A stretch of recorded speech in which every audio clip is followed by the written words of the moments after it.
NorCal Tea Party Patriot Radio is being sponsored today by the Hampton Inn and Suites in Truckee. The Hampton Inn and Suites is taking reservations for ski season. You will appreciate the mountain feel and the many activities the Truckee area have to offer. This is a true four-season recreation area, so if you're looking for a place to get away, please consider coming to the Hampton Inn and Suites in Truckee. For reservations, call 530-587-1197. That's 530-587-1197. Join the revolution.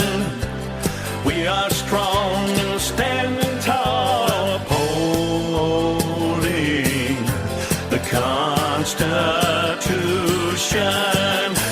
Welcome back to We the People Radio, KTKZ 1380 Radio with our guest Mark Meckler. Before we get back to Mark, I want to remind you, we need your feedback on the radio. I have been getting some of it, and it has been fun to talk to some of you and to read some of your emails. So go to NorCalTeaPartyPatriots.org. That's NorCalTeaPartyPatriots.org, and let your voice be heard.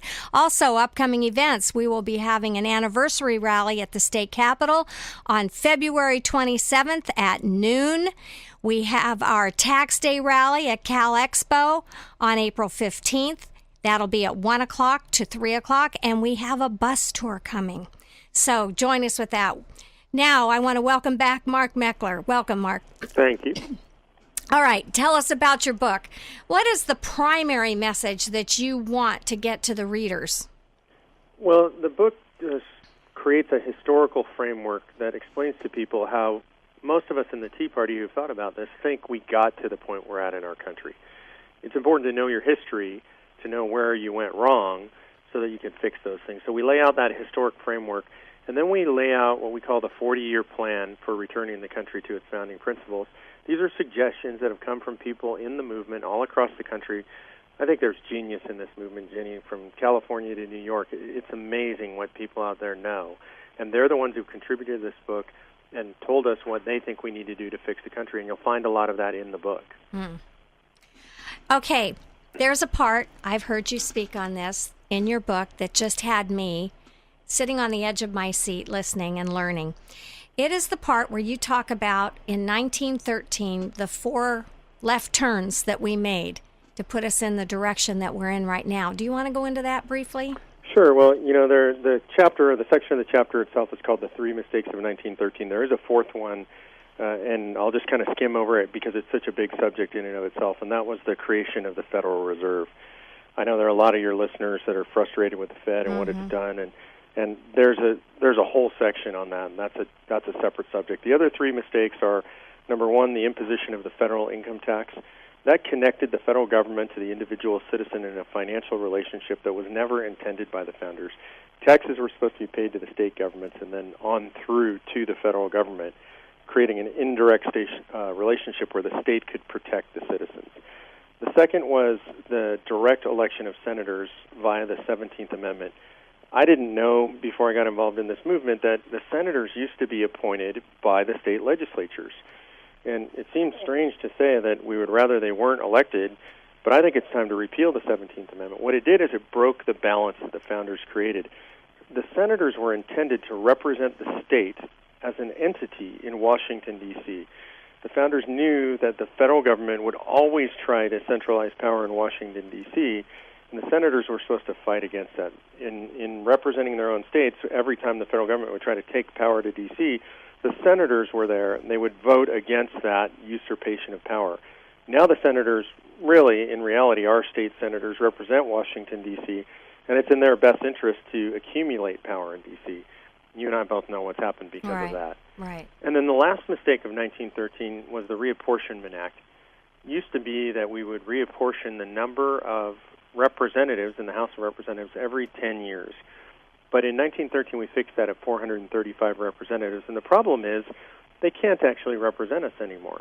The founders argued about whether there should be 30 or 50,000 people per district as a maximum possible representation. Today, we have over 700,000 on average per district, the biggest districts having around 900,000 people.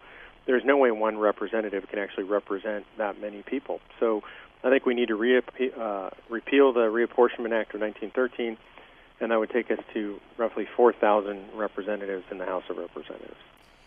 4,000 of them that would be home more often, though, because there's not enough room for them there, right? Well, people say it sounds impossible. How could you have that? How would they get anything done? And my first response is absolutely.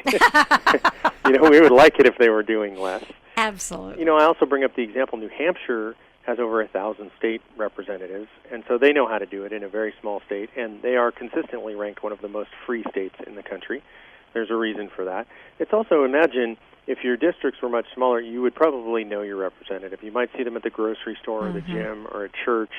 That's how it was intended to be by the founders. And then you mentioned that it would be very difficult for them to be in Washington, D.C. They couldn't fit under the Capitol Dome. So the reality is, I would also propose, and it's in the book, that we have a virtual Congress where they can be home virtually all the time. They can vote. It's technically secure nowadays on the Internet. There are ways to do it. And they can be home with their constituents instead of on K Street visiting lobbyists. That's right. Let me get back to the senators being appointed.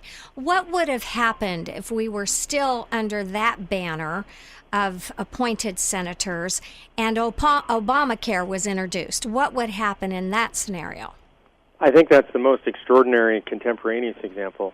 26 states have now sued to prevent the implementation of Obamacare. Imagine if those senators had actually voted for it, which a lot of them did. They would have been recalled by the state legislatures, and they probably would have been summarily dismissed. And new senators who would vote against it would have been put in. The main reason is something called an unfunded mandate. I mean, at its core, that very term means that the federal government tells the states, you have to do X, Y, and Z. It's going to cost you billions of dollars, and we're not going to give you any money for that. And no senator in their right mind would come home to their state and say, look, I'm voting for all these unfunded mandates that are going to cause the state to go broke, but I really want the federal government to be in control. So I think, to directly answer your question, I don't believe Obamacare would ever have been passed if there were no 17th Amendment. Let's get back to the first incidents you said, where the federal income tax, where it's the first time that the federal government actually touched us as individuals and not the state. When we had the military or interstate roads, I don't even know if that would have been encompassing in this, but the taxes that the people paid would all go to the state government, and were states taxed then by the federal government to fund the military and the expenses of Washington, D.C.? How'd that work? That's exactly how the structure worked. And so that gave the states, again, a measure of control over what was going on in Washington, D.C. They essentially were the customer for federal services for the limited amount of things that the federal government was supposed to do. And they were there to represent the state entities. So, yeah, they would have flowed through. Those things would have still gotten done, the things that are enumerated in the Constitution that the federal government's supposed to do, but the money would have come from the states, which would give the states input on those things.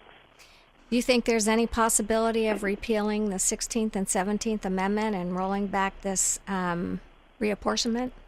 I think starting with the 17th Amendment, I think there really is. In fact, I'll make a bold prediction. I think that we'll be looking at it seriously within the decade.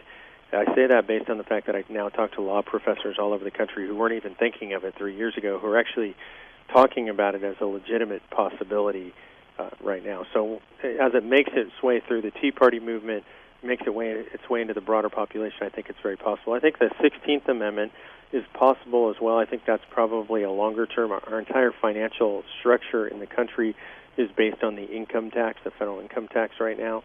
So I think it's a harder change to make than the 17th Amendment. But I do think there are a lot of people talking about it, and I think it is in the realm of possibility.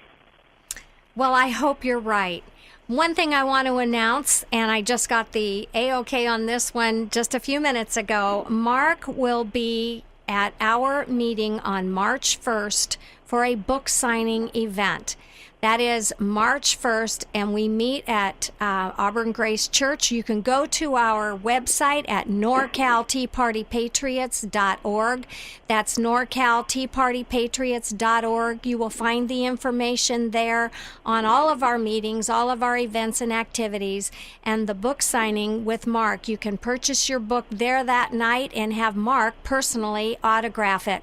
Mark, thank you so much for taking your time. I know how busy you are, and I know how I just thank you so much for all that you do for our country, for our state, and for me personally and the NorCal group. You have just been an inspiration to us all. Thank you. Thanks, Ginny. I mean, it's my home, and it's such an inspiration to be able to be engaged with patriots on the ground all across the country, but I tell you, there's nothing like coming home. And we're glad you're here. Thank you for listening today to NorCal Tea Party Patriots Radio, We the People on KTKZ. Next week, we have Bonnie McAdams, and she will enlighten you on some of the legislation that we're facing in our state capitol. You'll laugh and you'll cry when you hear Bonnie. Tune in next week, next Sunday, same time, same station. Have a great week, and thank you for listening. Gather here to reunite, join the revolution. We are strong and standing tall, upholding the Constitution. How to get involved? Individuals who want to become part of the NorCal Tea Party Patriots by attending meetings, events, or receiving action alerts, go to our website at norcalteapartypatriots.org. By signing in as a member, you'll receive our newsletter and action alerts. So get involved. NorcalTeaPartyPatriots.org.